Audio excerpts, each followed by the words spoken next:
Vous écoutez On lit pour vous. Action collective contre les sulpiciens et suppression de l'Ombudsman. Un texte de François Gloutenay, paru le 19 juin 2026, dans Présence, Information religieuse. Autour des prêtres de Saint-Sulpice d'être visés par une action collective, 2 anciens élèves du Collège de Montréal et du Collège André Grasset allèguent avoir été agressés par des prêtres. Âgé de 13 ans au moment de débuter ses études au Collège André Grasset en 1960, un ex-étudiant explique que son directeur de conscience, le sulpicien Maurice Chaput, l'aurait agressé dans sa chambre ainsi que dans un confessionnal. Le prêtre, décédé il y a plus de 5 décennies, profite notamment de l'isolation créée lors de la confession pour tenter de convaincre le plaignant de lui rendre des faveurs de nature sexuelle. Note la procédure qui vient d'être rendue publique. Le jeune homme perd tout intérêt pour ses études et dénonce auprès de ses camarades les abus qu'il a subis. Il apprend qu'il ne serait pas la seule victime de ce prêtre. Il sera renvoyé du collège plus d'1 année après les premières agressions.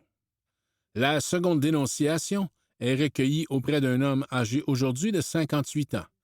Il se blesse au genou lors d'une partie de hockey. L'infirmier étant absent, le sulpicien Maurice Lavoie, responsable des élèves des premiers niveaux du secondaire au Collège de Montréal, lui suggère d'aller dans sa chambre pour qu'il puisse le soigner. Le prêtre lui aurait fait alors des attouchements. L'étudiant se lève précipitamment, puis manifeste verbalement sa colère.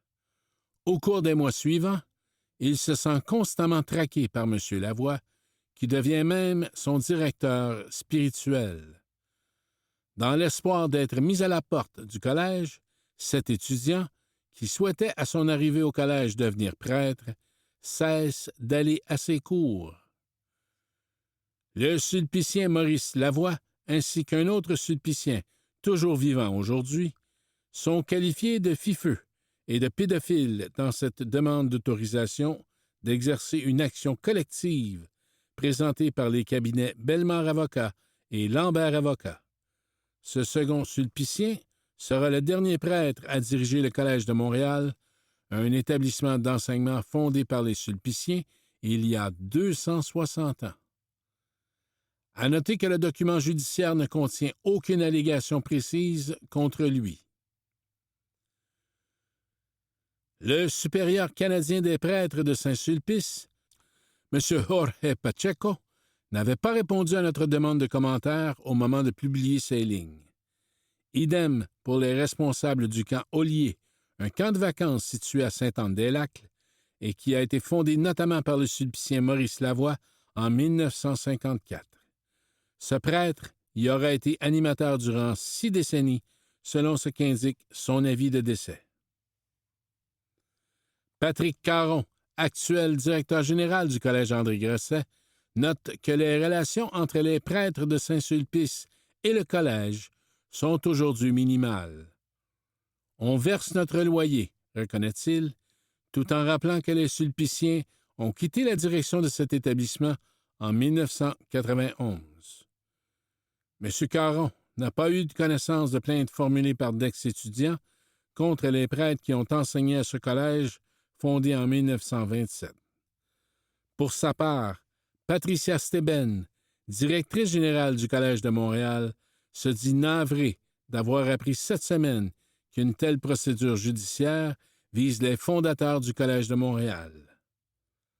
Le collège n'est pas une partie dans cette affaire, fait-elle observer. Elle rappelle que le collège est devenu une corporation laïque il y a 35 ans et qu'il ne relève donc plus des prêtres de Saint-Sulpice. Un juge de la Cour supérieure doit maintenant autoriser, ou non, cette action collective. S'il l'autorise, les avocats des victimes alléguées devront rédiger une demande introductive d'instance qui présentera les faits dénoncés ainsi que les conclusions recherchées au terme d'un éventuel procès. Ces dernières années, lorsqu'une action collective est autorisée contre un diocèse ou une congrégation religieuse, les parties cherchent à s'entendre sur un règlement plutôt que de s'affronter devant les tribunaux. Un timbre pour le chef Little Child. Le leader crie « Willie Wilton Little Child », celui qui a déposé une coiffe traditionnelle autochtone sur la tête du pape François le 22 juillet 2022, apparaît dorénavant sur un timbre canadien. Dans une nouvelle série de timbres consacrés aux leaders autochtones qui ont excellé dans le domaine des sports, Poste Canada rend hommage à 3 athlètes dont l'héritage va bien au-delà des victoires et des médailles. Les 3 timbres montrent le joueur de hockey Brian Trottier, 6 fois gagnant de la Coupe Stanley, Edward Lenny, qui a consacré sa vie à la promotion et à la préservation des sports arctiques, et le chef-cri Wilton Little Child, ancien député de la Chambre des communes et commissaire de la Commission de vérité et réconciliation du Canada. Un athlète lui-même, il a notamment participé à la création des Jeux autochtones de l'Amérique du Nord et des Jeux mondiaux des nations autochtones. Survivant du système des pensionnats autochtones, Wilton Little Child y a subi de mauvais traitements. Mais il estime que le sport lui a sauvé la vie, une conviction qu'il a répétée au pape François en mars 2022, alors qu'il était porte-parole de la délégation des Premières Nations, venu lui demander de venir au Canada afin de présenter des excuses aux peuples autochtones. Ce que le pape fit en juillet 2022 lors d'un pèlerinage pénitentiel. Le chef Little Child était présent aux funérailles du pape François le 26 avril 2025.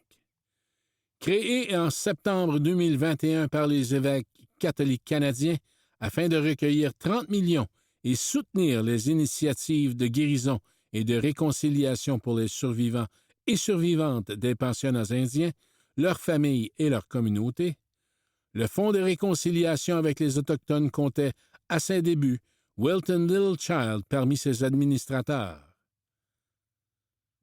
Élimination de l'Ombudsman. Jeudi le 11 juin 2026, le premier ministre Mark Carney a annoncé l'élimination du Bureau de l'Ombudsman canadien de la responsabilité des entreprises. Une semaine plus tard, sur la colline parlementaire, 2 députés et des représentants de différents groupes dont l'organisme catholique Développement et Paix ont fustigé cette décision qui n'a jamais été débattue à la Chambre des communes. La députée néo-démocrate Heather McPherson l'a même qualifiée de honteuse.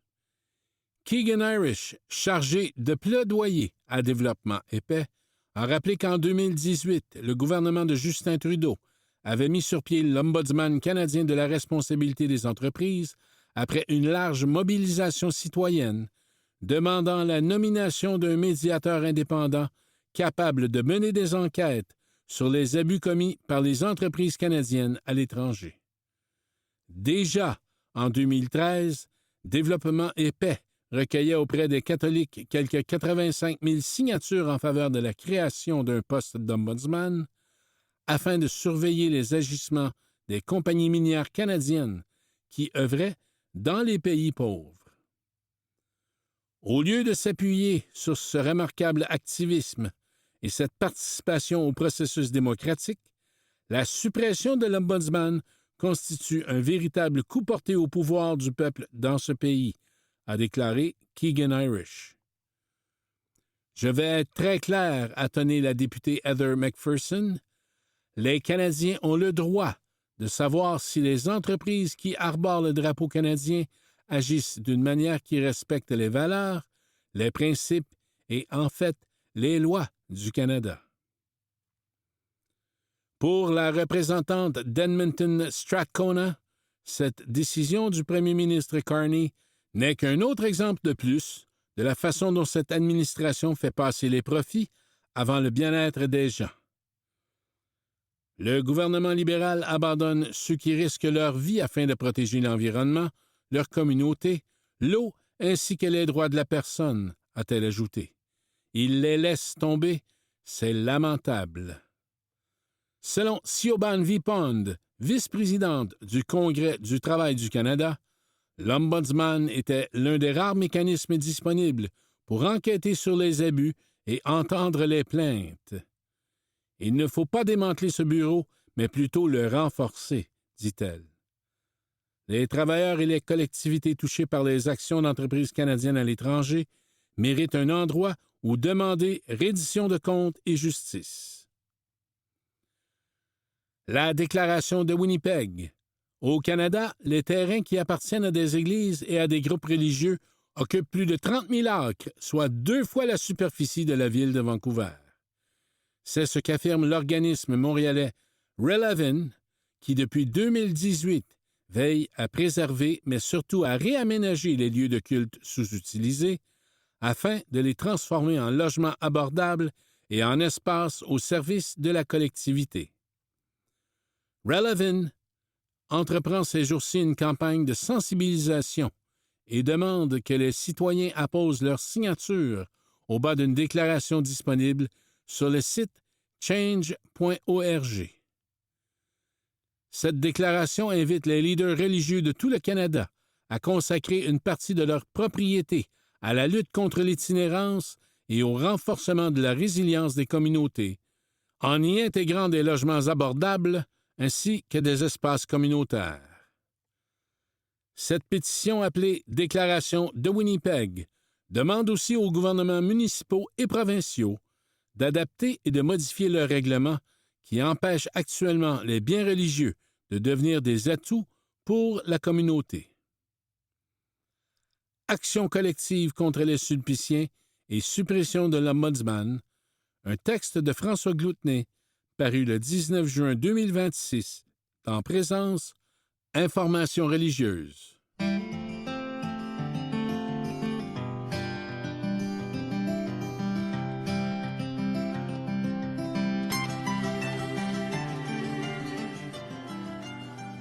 PL1. Pourquoi l'avis des instances de l'ONU compte? Un texte de Karine Miller, paru le 13 mai 2026 dans Droits et Libertés. Proposé par la ministre de la Justice Simon Jolin Barrette, le projet de loi 1, loi constitutionnelle de 2025 sur le Québec, PL1, a suscité une vive opposition chez les acteurs et actrices de la société civile, les peuples autochtones et les experts et expertes préoccupés par le respect des droits humains, de la démocratie et de l'état de droit. Élaboré derrière des portes closes, en nette contradiction avec les standards internationaux définissant ce que constitue un réel processus constituant, le PL1 ne constitue pas un véritable exercice d'autonomisation du Québec au sein du Canada. Au contraire, les effets premiers de cette loi des lois seraient plutôt de réduire significativement les contre-pouvoirs nécessaires au maintien d'un état de droit et à la protection des droits humains, en plus de constituer une relocalisation des peuples autochtones et de leurs territoires ancestraux. Face à un tel projet constitutionnel colonial et liberticide, le recours aux instances de l'Organisation des Nations Unies, ONU, s'avérait une des seules avenues ouvertes pour contester, encore plus fortement qu'il ne l'était déjà par une multitude d'acteurs, ce projet de loi avant son adoption. Colonial, liberticide et violant le droit international, le PL1 viole de nombreux droits et libertés reconnus par le droit constitutionnel et international. Il met en place une hiérarchie priorisant les droits de la nation québécoise par rapport aux droits humains et autochtones. Certes, les nations, comme le Québec, jouissent de certains droits collectifs en droit international.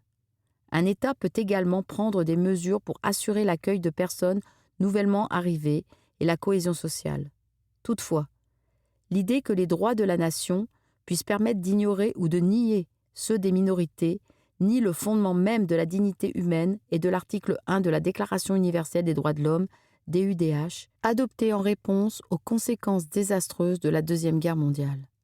En outre, la politique d'intégration nationale, incluse dans la récente loi sur l'intégration à la nation québécoise, serait érigée en politique constitutionnelle pour le Québec si le PL1 était adopté, car il prévoit à cet effet qu'un nouvel article 90Q.4 soit inséré dans la loi constitutionnelle de 1867. Or, l'intégration à une seule et même langue et culture dominante, ainsi que l'imposition d'un ensemble de valeurs à tous et toutes, constitue une violation des fondements mêmes des droits universels des minorités comme des peuples autochtones. Cette approche constitue de fait une forme d'assimilation qui mène concrètement à des atteintes au droit à l'égalité et aux libertés de conscience, de religion et d'expression garanties par la Charte des droits et libertés de la personne du Québec et la Charte canadienne des droits et libertés. La multiplication récente des mesures prohibitives et de contrôle du port des symboles religieux et des manifestations des croyances sous le couvert de la protection de la laïcité de l'État participe de cette approche. Pire encore, le PL1 érige la dérogation aux droits humains comme standard plutôt que comme exception à éviter. Il prévoit que le Parlement du Québec peut, lorsqu'il le juge opportun, inclure une disposition de souveraineté parlementaire dans toute loi qu'il édicte, sans qu'il soit requis de la contextualiser ou de la justifier. La dérogation aux droits et libertés fondamentaux serait ainsi banalisée au point où elle ne devrait même pas faire l'objet d'une discussion ou d'une simple contextualisation factuelle. Il s'agit d'un grave retour en arrière à une époque antérieure à la reconnaissance du caractère inaliénable des droits humains reconnus par la DUDH et à l'adoption subséquente des chartes québécoises et canadiennes. Le PL1 constitue également un grave retour en arrière en matière de relations avec les peuples autochtones et de reconnaissance de leurs droits, étant notamment contraire à la Déclaration des Nations unies sur les droits des peuples autochtones et aux droits constitutionnels canadiens. Le PL1 fait fi du fait que les Premières Nations et les Inuits constituent des peuples distincts. Ceux-ci n'ont ni consenti, ni été consultés quant à ce projet de constitution qui affirme l'indivisibilité ou l'intégrité du territoire du Québec, ainsi que la souveraineté de la nation québécoise. On peut donc y voir un acte de recolonisation moderne de ces peuples et territoires. De plus, bien que l'article 5, partie 2, ait été retiré après de vives contestations, il stipulait que le Parlement du Québec peut, dans une loi, déclarer que celle-ci ou l'une de ses dispositions protège la nation québécoise ainsi que l'autonomie constitutionnelle et les caractéristiques fondamentales du Québec. Il précisait qu'aucun organisme ne peut, au moyen de fonds publics, contester la constitutionnalité d'une disposition faisant l'objet d'une déclaration visée au premier alinéa ou autrement contribuer à une telle contestation. Pourtant, le gouvernement du Québec n'a pas hésité au cours des dernières années à utiliser les fonds publics pour contester devant les tribunaux des droits des minorités et des peuples autochtones dans de nombreux litiges. Le recours au Comité des droits de l'homme. Même lorsqu'un projet de loi est manifestement liberticide et inconstitutionnel, les principes de la séparation des pouvoirs et des privilèges parlementaires écartent l'intervention des tribunaux. Toutefois, il est possible de s'adresser de manière préventive aux instances de l'ONU. C'est ce qu'a fait notamment la Commission internationale de juristes, section Canada, CIJ, en saisissant dès décembre 2025 plusieurs rapporteurs spéciaux ou rapporteuses spéciales de l'ONU, ainsi que le Comité des droits de l'homme. La CIJ a effectué d'autres communications au début de l'année 2026 pour dénoncer plus largement l'utilisation préoccupante de l'article 33 de la Charte canadienne pour déroger aux droits humains. Le 23 mars 2026, le Comité des droits de l'homme, en rendant ses observations périodiques sur le Canada, a condamné le PL1 pour plusieurs motifs. Le comité dénonce le recours préventif et élargi à la dérogation aux droits, la négation par le Québec de ses responsabilités juridiques concernant les engagements internationaux du Canada dont il fait partie. Il critique également le risque clair de violer les droits linguistiques et culturels des minorités, la limitation du droit à un recours effectif devant les tribunaux et la restriction pour les organismes recevant des fonds publics de contester la légalité de dispositions mises à l'abri de contestation en étant déclarées par l'Assemblée nationale comme protégeant la nation québécoise. La non-reconnaissance des droits des peuples autochtones à l'autodétermination, à leur territoire et aux ressources naturelles est aussi dénoncée, sans oublier les barrières significatives auxquelles font face les peuples autochtones pour accéder aux services publics essentiels dans leur propre langue, incluant en matière d'éducation, de santé et de justice. Par conséquent, le comité demande que la dérogation aux droits demeure exceptionnelle, limitée dans sa portée et sa durée, pleinement compatible avec le droit international et sujette à une révision judiciaire. De plus, le PL1 doit respecter le droit international et le processus constituant doit être inclusif, transparent et impliquant une participation large et significative à toutes les étapes du processus. En particulier, le comité demande que le Québec respecte la Déclaration des Nations unies sur les droits des peuples autochtones. Le 1er avril dernier, soit moins de 10 jours après que les médias aient annoncé que l'ONU se dit préoccupée par le PL1 et lève un drapeau rouge, le ministre Jolin Barrette annonçait qu'il amenderait son projet de constitution. En outre, l'interdiction pour les organismes de contester avec des fonds publics la constitutionnalité de lois est retirée et une inscription des droits de la minorité anglophone est ajoutée au préambule. Le ministre dit souhaiter discuter avec les Premières Nations. Ces modifications, certes timides et insuffisantes, sont le résultat d'une mobilisation collective de plus de 800 organismes, travail de la Ligue des droits et libertés, ainsi que d'organisations clés, comme l'Assemblée des Premières Nations Québec-Labrador. Le recours aux instances de l'ONU de façon urgente et préventive s'est ajouté de façon stratégique à cet effort commun. Il y a un consensus. Pour toutes ces voix, le PL1 doit être définitivement retiré et non simplement amendé. Plus que jamais, les standards internationaux protégeant les droits humains et autochtones, durement établis au cours du dernier siècle, doivent être défendus sans compromis. C'était PL1, Pourquoi la vie des instances de l'ONU compte, un texte de Karine Miller, paru le 13 mai 2026 dans Droits et Libertés.